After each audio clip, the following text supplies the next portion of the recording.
Hey everybody, this is your daily dose of all things royal.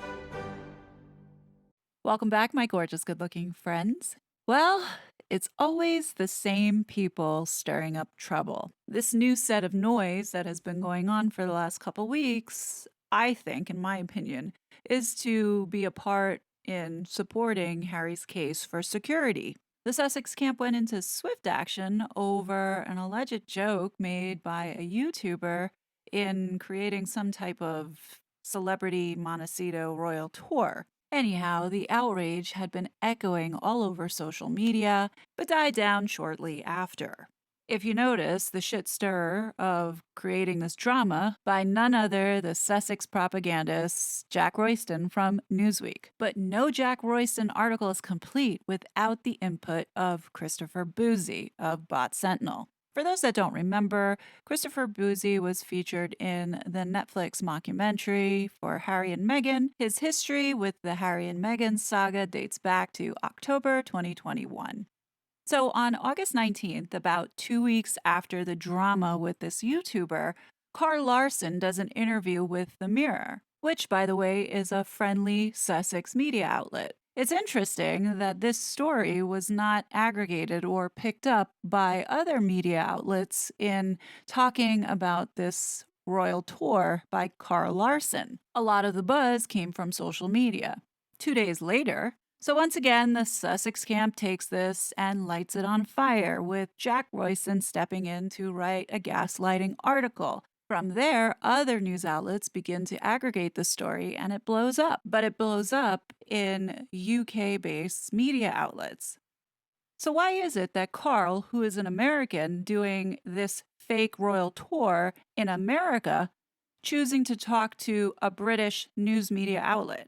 Why didn't he talk to an American media outlet, since his audience here, who is going to be taking this tour, are from America?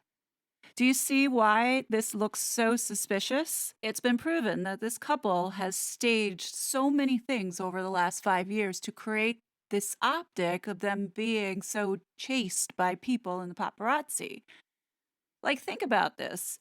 If they really were concerned about their security, then why would they leak or give their information on where they were living to the preferred propagandists to push out into the world so everybody can see where they're living and what their lavish luxury lifestyle looks like? Personally, I don't think that they live in that Montecito Olive Garden castle. I do believe that that was put out as a ruse to deflect people from where they actually live. Like, you would be stupid if you gave out your address to the whole entire world if you really were concerned about your children and your family being stalked. And for incidents like this to come up, like, you don't need somebody on YouTube to make the suggestion. I mean, people have their own minds. If they're going to come and stalk you, they're going to come and stalk you. If you have willingly given out where you lived and what your house looks like, that's on Meghan and Harry for attracting that kind of attention. Now, Karl Larsen has been working with Meghan from the very beginning, and he was the one that took the original photos of Thomas Markle looking all disheveled, in which Coleman Rayner swooped in and said, "Hey, Mr. Markle, I can improve your image by taking photos of you trying to get in shape for the wedding, researching things on Britain, making you look very interested and excited for your daughter's wedding." Now, we all saw how this setup caused such a stress on Mr. Markle to a point where he had a heart attack and couldn't attend Meghan's wedding, which I think was convenient for Meghan because ultimately she didn't want him to go anyway. And now we come back to this guy, Karl Larsen, who was the one who started it from the beginning. So my question is, why does this guy keep coming back up?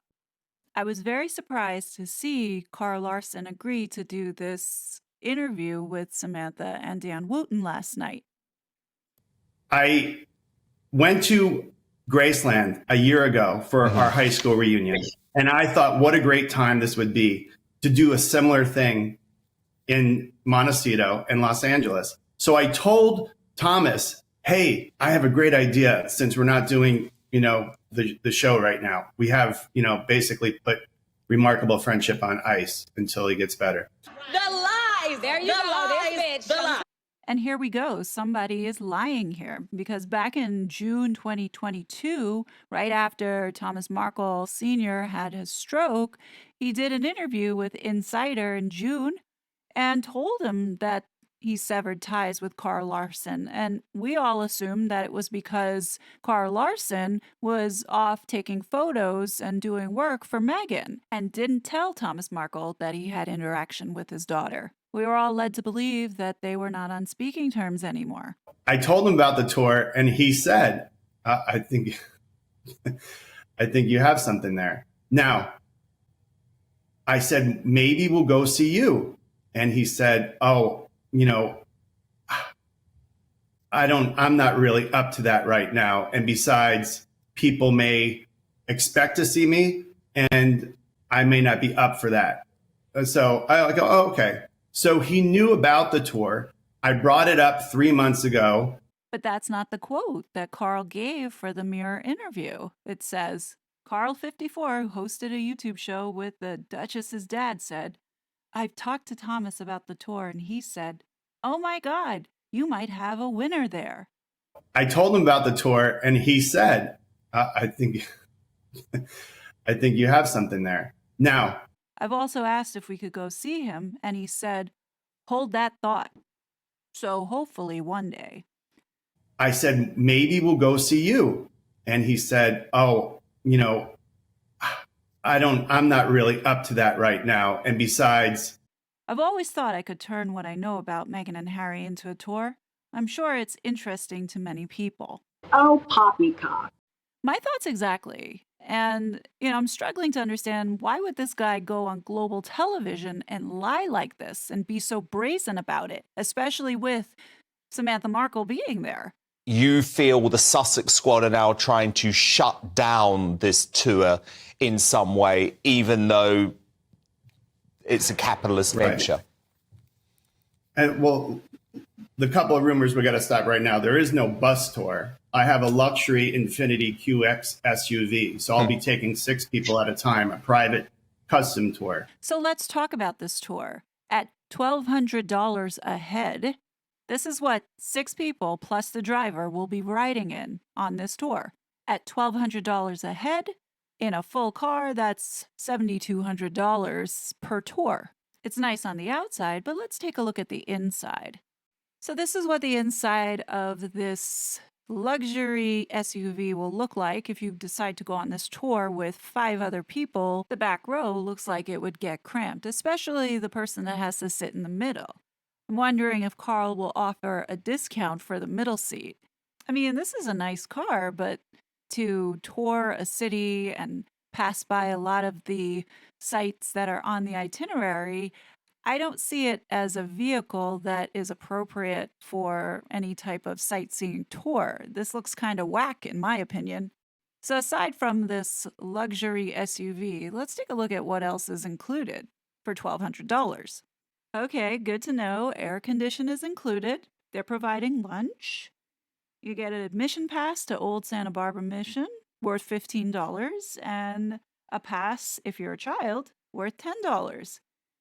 I don't see anything else, but maybe there's something along the way in the itinerary, so let's take a look at that. So here's what to expect. So we see that there's a pass-by of Hollywood Little Red Schoolhouse. We will drive by the private famous elementary school that many celebrities have attended, including Meghan Markle, as seen in her Netflix documentary when she returned to the school with a film crew.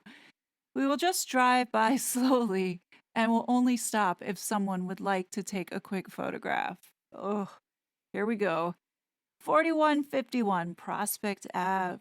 This is the old ABC Studios complex where Thomas Markle worked on the TV shows Married with Children and General Hospital. Across the street is Thomas Markle's apartment that he still owns today but lets his housekeeper reside there while he lives in Mexico. Mind you, this is another drive-by. And we have the third drive-by, which is Immaculate Heart School and Middle School. And this is the private high school that Thomas Markle paid for Meghan to go to. We will drive by slowly or can stop quickly for a photograph if you would like. Jeez. On the list next is 1767 Vista Del Mar Ave, another drive-by. This is the teenage home of Meghan Markle, where she lived with her father, Thomas Markle, from 11 years old until she turned 18 while she attended middle school and high school. Okay. Could you imagine being in a car with 5 strangers and literally going through this tour to see these locations about Meghan Markle? Like, these kinds of tours, seriously, are for, like, seeing Joan of Arc, historic things, not this D-list celebrity. I mean, this is mental. First stop on the tour, that's the Hollywood sign. And yes, that's the Hollywood sign that anyone can go see for free. But folks, you get an admission ticket for free on Karl's tour. And guess what? You only get 5 minutes. Next on the tour is 21830 Providencia Street. And that's not a stop, folks. That's another pass by. And that was Meghan Markle's very first childhood home, where it was the only time in her life where she and both her parents lived together, along with Thomas Jr. and sister Samantha. Well, at least they acknowledged that she had a brother and sister. And now for the second stop on the tour, the Santa Barbara Polo and Racquet Club. Here, we will stop here at this location to touch the grass that both Prince Harry and Prince William have played polo on. Are you serious? Is this for real? As well as showing you the exact location of where I took the famous photo of Prince Harry and Meghan kissing. Well, hot damn, sign me up. I don't need to hear anymore. If we're going to get to see the actual place where this photo was taken, sold. You might as well double the price, Karl. I mean, seriously, this can't be real. This has to have been all set up as part of this PR strategy to make it look like Meghan and Harry's privacy is being interrupted by all the paparazzi and people stalking them. Like, this is not real. I mean, if anybody pays this amount of money to see this crap, then you should really get your head checked because something is not right. So the next stop is kind of peculiar. We have the Santa Barbara County Courthouse, and it says we will stop at this famous courthouse to take photographs of the historic architecture, both inside and outside of this beautiful location. Approximately 20 minutes, and you're getting an admission ticket free per the Karl tour. It's also free if you want to visit on your own. Not sure why it's on the itinerary. Perhaps maybe this is the future site of where the divorce papers will be signed. Now, this next stop makes no sense to me whatsoever, is the Old Mission Santa Barbara. We will stop here at the Old Mission of Santa Barbara for 15 minutes to take photographs of this beautiful location. However, we won't be going inside the mission. However, since it's a private tour, if you would like to go inside, we can stay up to 45 minutes for you to pay for a tour. So, folks, the admission ticket to go into this location is not included, but if you want to pay for it, you can go on your own and he will just wait outside like the Uber driver that he is at this moment. $1,200 a head, folks, and the Old Mission Santa Barbara ticket's not included. Fifth stop is Stearns Wharf. We will drive out onto the wharf or pier and park and do a quick walk around for photographs on the beautiful coastline, ocean, and mountains. 15 minutes only, and admission ticket free, included in the Karl tour. After that, finally, everyone gets to the place where the Duchess lives, Montecito. And here we will stop in the village of Montecito to do a quick walk around the village, including showing you Meghan Markle's favorite restaurants. Then we go over to the San Ysidro trailhead and walk on the same ground that Meghan had once walked on. Wow. There, they will stop for a beautiful 35-minute light hike up Meghan Markle's favorite hiking trail. Take a couple of photographs on top of the hill with gorgeous view of the ocean and enjoy the 30-minute walk back down the hill. Oh my gosh, Karl, you're just offering an experience of a lifetime. Wow, I feel like this could be an experience like what Moses had when he was up on that hill and was talking to the burning bush. If we're lucky, you never know. Meghan Markle could pop out of one of those trees. So, after hiking and working up an appetite, the next stop is Pierre Lafond Market in Delhi. And here, this is Meghan Markle's favorite coffee shop with her favorite gift shop above it. We will stop here for every to purchase lunch for themselves. Hold up. I thought lunch was included. And they're stopping at a deli? What kind of shit is this? Oh, right. This is the Karl Larsen Harry and Meghan Grifter tour. Totally on brand. Now, after this gourmet, you pay it yourself lunch, the last place on this tour is the Lookout Park, and this is where Prince Harry's favorite location to walk his dog. They will stop by to enjoy the view of Summerland Beach below the cliff. And then you guys find your own way home. Yes, folks, $1,200 per head to ride around in an Uber XL. I hope you've got your liability insurance and you've got, your business license and everything in order, because that's a lot of driving people around who could twist their ankles, get sick. You're taking on a huge liability. So, I hope this is good. More power to you, but we definitely have nothing to do with it. You haven't been in regular contact with him over 4 years. So don't overquote yourself and don't take license. Furthermore, there are rumors out there that you reportedly said that you were the only one qualified to speak for the Markles and that you were a go-between between Meghan's camp and our family.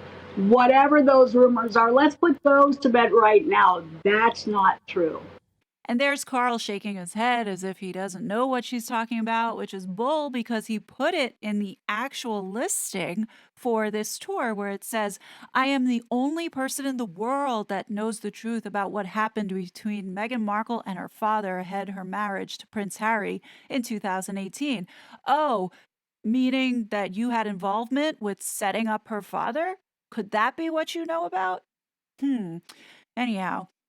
And I'm the only person who has an open communication pathway between Meghan's camp and the rest of the Markle family. There is nobody on the planet that knows more info than me, and I am the only person that's qualified to put on such a tour. Honestly, I just don't believe that this is an actual real tour, and Karl Larsen is serious about it. I do feel like this is very much staged and part of this whole optics that Meghan and Harry have been trying to create over the last 5 years. And this is just another stunt that's being pulled.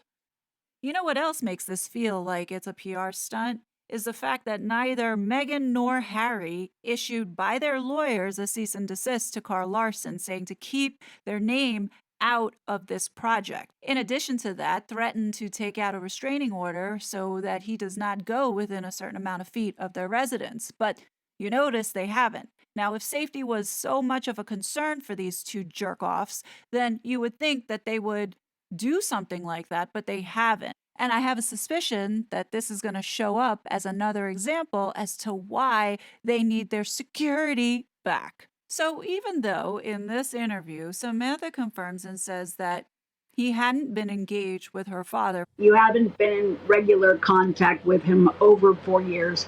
So don't overquote yourself and don't take license. So even though last year the public was told that Thomas Markle Sr. and Karl Larsen had severed their relationship, as well as confirmation from other outlets, and I believe Thomas Jr. had said that they're no longer talking, it does appear that there is some type of communication, at least from what I understand here, because Samantha then brings in this element as if you did have this conversation with my father, he never would have agreed to the idea. Take a listen. And so if you did discuss this with my father, I can tell you in no uncertain terms that, him not agreeing with you or showing any interest isn't an acquiescence. And it doesn't mean that he wasn't against it. He would never in a million years do anything like this. So this to me makes it appear as if he is still in contact with Thomas Markle Sr.